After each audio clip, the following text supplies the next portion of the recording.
Right, let's talk about artificial intelligence. It's the technology we were promised would cure diseases, solve climate change, and maybe, just maybe, figure out why my printer only works when it feels like it. Instead, we seem to be using its rapidly growing power for something far more sinister, creating fake videos of people doing things they never did. This isn't just swapping someone's face onto a dancing elf for a holiday e-card, we're talking about deepfakes. Highly realistic AI-generated videos that can depict anyone, anywhere, saying or doing anything the creator can imagine. It's a terrifying new frontier of misinformation and personal violation. The core technology behind this is frighteningly accessible.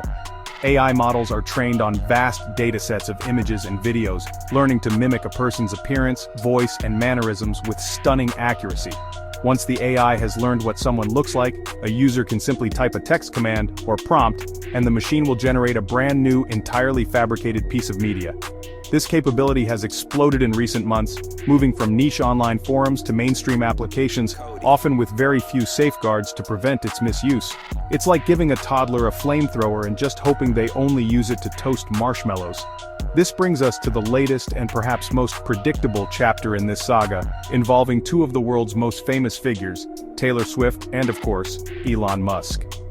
In early August 2025, Musk's new AI video generator, Grok Imagine, found itself at the center of a massive controversy. Journalists discovered that the tool was being used to create sexually explicit deepfake videos of Taylor Swift.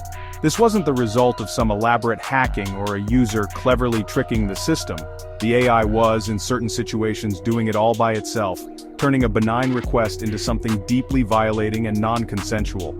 This incident wasn't even the first time Taylor Swift has been targeted. In January 2024, explicit deepfakes of her flooded social media, particularly Musk's platform X, where they were viewed millions of times. The backlash was swift, but the corporate response was, to put it mildly, lacking.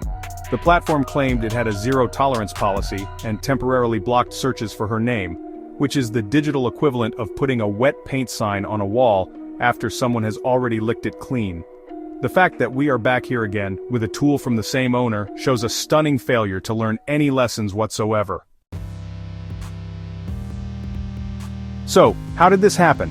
How did a sophisticated AI tool, presumably built with some safety features, end up generating pornographic content from an innocent prompt? The answer is as absurd as it is alarming, a feature called the spicy preset. Journalists from The Verge decided to test Grok Imagine, specifically using Taylor Swift's likeness because you would assume, after the previous scandal, that her name would have more safeguards than Fort Knox. They entered a completely harmless prompt: Taylor Swift celebrating Coachella with the boys. The initial image was just that, a normal, non-explicit picture, but then they applied the spicy video animation setting. This one click, this single feature acted as a key to unlock the AI's most problematic tendencies. The tool didn't just animate the picture, it fundamentally changed it. The AI generated a video in which the digital version of Swift proceeded to remove her clothes, leaving her, as the reporters described, completely uncensored, completely exposed. The AI was not explicitly asked to generate nudity.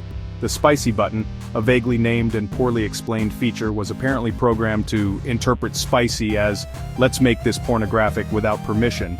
It's a design choice of baffling irresponsibility. What makes this even worse is that this feature effectively sidestepped the AI's own supposed safety protocols. If a user tried to directly ask Grok Imagine for nude pictures of Taylor Swift, the system would refuse, citing its content policies.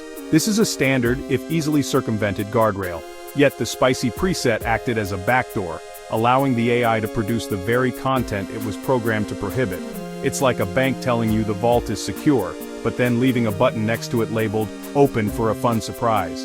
This wasn't a bug, it was a feature working as intended. And this wasn't an isolated issue affecting only one celebrity. Further testing by outlets like Gizmodo found that the AI could produce similarly explicit results for other famous women, demonstrating a systemic problem within the tool's design. The platform's own acceptable use policy explicitly prohibits depicting likenesses of persons in a pornographic manner, a rule that its own spicy button cheerfully ignored.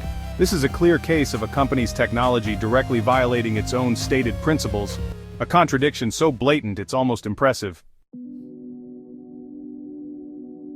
The consequences of creating and distributing these deepfakes are devastatingly real. For the victims, it is a profound violation of their privacy, dignity, and sense of self. Having a fabricated, sexually explicit video of yourself shared online without your consent is a deeply traumatic form of abuse. It damages reputations, causes immense emotional distress, and can have lasting psychological effects. This isn't a victimless prank, it is a digital assault. And because this content is often targeted at women, it perpetuates a toxic culture of objectification and misogyny. The legal landscape is struggling desperately to catch up to the technology. In the UK, where Grok Imagine's weak age verification was exposed, new laws that came into effect in July 2024 give the regulator Ofcom power over platforms that generate pornographic material. Ofcom has confirmed it is looking into the issue, but the wheels of regulation turn agonizingly slowly. A proposed amendment to UK law that would specifically make all non-consensual deepfake pornography illegal has been drafted but, crucially, is not yet in force. We are living in a dangerous gray area where the harm is real, but the legal remedies are still under construction. The situation in the United States isn't much better. A federal law, the Take It Down Act, is set to take effect in 2026. This act will legally require platforms to remove non-consensual sexual imagery upon request. While this is a step in the right direction, it puts the onus on the victim to find the content and demand its removal, long after the damage has been done. It also doesn't solve the problem of creation. For a company like XAI, this looming legislation poses a significant legal and financial risk if it doesn't get its act together, and fast. Meanwhile, the tools themselves are dangerously easy to access. Grok Imagine's paid version costs just £30 and its age verification is a joke. It simply asks for a date of birth, which anyone can lie about. This means children could potentially access and create this material, violating UK laws designed to protect them. The ease of creation, combined with the speed at which this content can be shared on social media, creates a perfect storm for abuse. The digital world has become a wild west and the tech sheriffs seem to be asleep at their desks. Experts have not minced their words. Professor Claire McGlynn, a legal expert who helped draft the UK's new deepfake legislation, described the AI's behavior as misogyny by design. This is a critical point. The creation of these deepfakes isn't an unforeseen accident or a clever hack by users. It is, as she put it, a deliberate choice by the companies that build these tools not to implement robust safeguards to prevent foreseeable harm. When you create a feature called Spicy and program it to remove women's clothes, you are not an innocent bystander, you are an active participant in the problem. The response from the top has been a deafening silence on the actual issue, paired with a loud celebration of user engagement. Elon Musk has yet to publicly address the controversy. Instead, he took to his platform, X, to boast that over 34 million images had been generated with Grok Imagine shortly after its launch. This is a masterclass in missing the point. Celebrating growth metrics while your product is being used to digitally violate people is like bragging about ticket sales for the Titanic after it hit the iceberg. It shows a staggering disconnect from the real-world impact of your creation. So, what can be done? First, we need stronger, clearer laws that are enforced with real teeth. Legislation must move beyond simply requiring takedowns and start holding the creators of these AI tools accountable for the foreseeable misuse of their products. This includes mandatory, robust age verification and built-in technical safeguards that cannot be bypassed with a simple click. If a car company sold a car with a button that made the brakes fail, they would be sued into oblivion. Why should AI companies be treated any differently? Ultimately, this comes down to corporate responsibility.